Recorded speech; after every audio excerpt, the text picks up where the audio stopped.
Let's now look at the capabilities of data mesh. Well, data mesh supports the following functional and non-functional capabilities.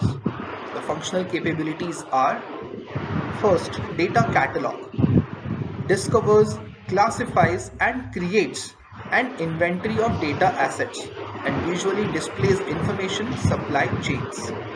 Second, data engineering. Rapid creation of scalable and reliable data pipelines that support analytical and operational workloads. Common data preparation flows are productized for reuse by the domains. Third, data governance distributes certain quality assurance, privacy compliance, and data availability policies and enforcement to the business domains, whilst maintaining centralized governance over company-wide data policies.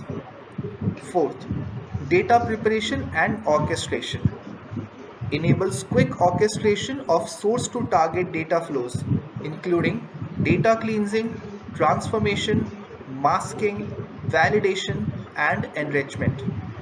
Fifth, data integration and delivery accesses data from any source and pipelines it to any target in any ETL method, messaging, CDC, virtualization, APIs, etc. And sixth, data persistence layer selectively stores and or caches data in the hub or within the domains to improve data access performance. Data mesh also addresses the following non-functional capabilities, which is number one, data scale, volume, and performance. That is, it scales both up and down dynamically, seamlessly, and at high speeds, regardless of the data volume. Second, accessibility supports all data source systems, access modes, formats, technologies, and integrates master and transactional data at rest or in motion. Third, distribution.